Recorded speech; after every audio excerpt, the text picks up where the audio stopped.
Greetings, today is Monday, June the 11th, 2018.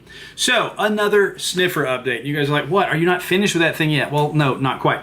Couple of minor updates. I was able to completely install this particular gauge in there, the analog gauge, and it's got the 440 screws in there from the bottom. I was only able to use the number 6 washers on 2 of the screws, though, by the way.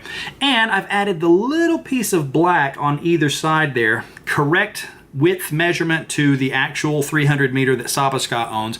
And this was using Ryan the Ghostbuster's fantastic idea of just cutting up a black plastic plate. Bought at the Dollar Tree. So yeah, I spent another $1.09 on this thing, but managed to go through about 4 templates to get one that was just right with all the holes in it that I needed for the screws and for the backside of the gauge. So I still need to change out the gauge to say the actual message there. I've got Ryan the Ghostbusters supposed to be getting that file for me from somebody.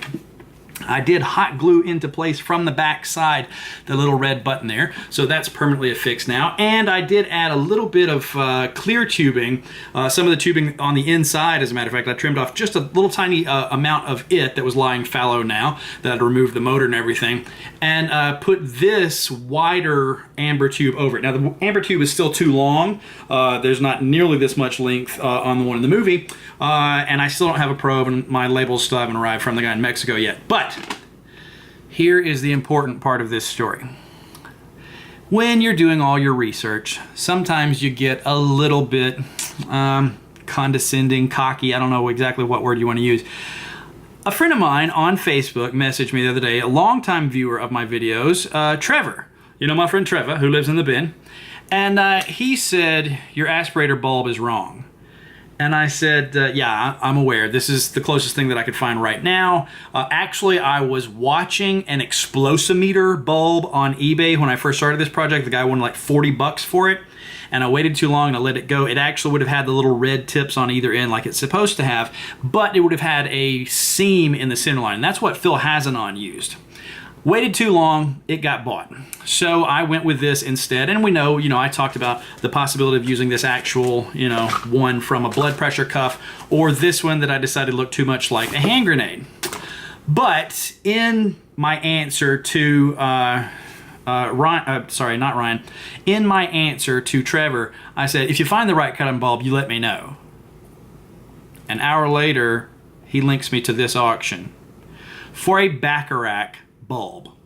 Now, I had saved searches in my eBay for Bacharach sniffers. I had been doing searches for aspirator bulbs and sphygmomanometer bulbs and explosimeter bulbs, but I'd never thought to put in Bacharach bulb, and he found it and linked me to it, and you've never seen a person hit buy it now so fast in your life. So this is the exact kind of bulb used on the movie prop. Now, it doesn't have the red pieces in the tips, but you know what? That's fine, because Ryan the Ghostbuster already 3D modeled those, so all I have to do is get them 3D printed and pop them into place. So this arrived today, and we'll go right here where this one is. It's going to be the right size and the right shape, and it is legit Bacharach stock from 30, 40 years ago. So anyway, thank you for showing me when I don't know everything, Trevor. Thank you very much. Appreciate it. All right, thank you for watching.